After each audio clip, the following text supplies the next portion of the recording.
gentleman come in one day and he seemed a little off. Not like weird, just like he felt out of place. He came up to pay after his meal, and I was making small talk with him, kinda laughing and joking. Waitress, no. He hands me his card and it's a JPay card, which is what you use to get upon release from prison. I swipe it and hand it back, and suddenly he seems overwhelmed. I asked him if he was okay, and he was like, "This is the first place I stopped after I got released. I was afraid you were going to treat me different after you saw my card. I haven't been in public in 20 years. I have literally no idea what he did. I don't plan on ever looking him up, but like, I was nice to him. He was emotional because I treated him like a person.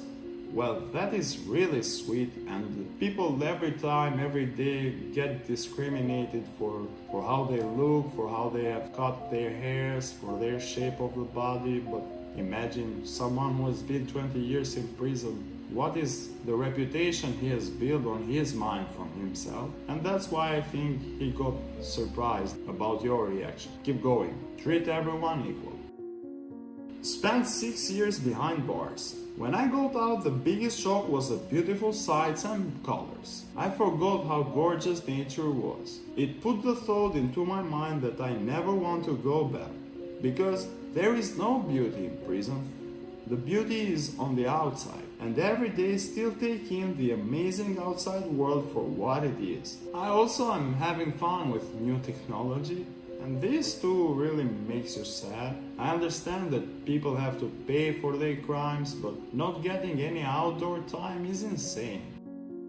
I went in around the first iPhone, came out around 2014, and what disturbed me the most wasn't so much smartphones, but how everyone everywhere had one in their hand staring at it. It felt very Black Mirror, Twilight Zone-ish. Crazy, isn't it? Way too much dependence. And if you could come from the past, well, you would be very surprised about what will you see in these times. I was in for robbery, mandatory minimum of 5 years and 10 months. One of the hardest things for me once I got out was making choices. Let me explain. In prison, you might have two choices for shampoo if you're lucky. The first time I went shopping for hygiene essentials was at Target. I remember being so overwhelmed by the amount of choices for shampoo and having no idea which one to get. I stood in that aisle and cried for a few minutes before I just left without getting anything. Robbery is bad, agreed, but it is institutionalizing to the point of crying in the aisle of shampoo is really bad, right?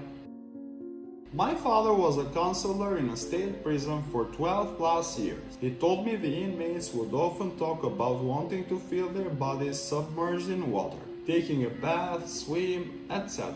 There are only showers, so that feeling of being weightless, floating, submerged was something these men would fantasize about. See, I never thought of that, but it's really painful. So don't make crimes, people. We can change the system, but we can change ourselves. So we don't miss the sea and the shampoos and every little thing we have outside. My brother served a little over 3 years, but the morning we picked him up, we stopped by a grocery store to let him grab some snacks. He was walking back to the car with this stunned look on his face, and finally as he gets to us, he goes, "I felt like I was on an acid trip. I haven't seen that many colors in so long. I need to sit down." Well, I think this is true because eyes get used to what they see. If you see only black, white, and grayish colors, of course, when you see a lot of colors, you will get confused. After 8 years being behind the wall, freedom was my toughest obstacle. Freedom of choice, freedom of movement. I went in when I was still a soft-faced boy of 19 and came out hardened at 27. My entire world changed. I was now in control, mostly thank you probation and parole, of my choices. 60 different kinds of cereals, 20,000 channels on TV, the option to go almost anywhere I want. surrounded. Having had my life so neatly regimented and defined, I actually thrived. Take that all away, and I got lost within myself. It was a struggle to find that balance again, but I'm happy to say that 6 years later I'm happily married to an amazing woman, working in a great field as a machinist and making good money. I will struggle now and again, but I know I'm making good choices now, and I'm surrounded by love, and still have cravings for the natural meals. God's help me.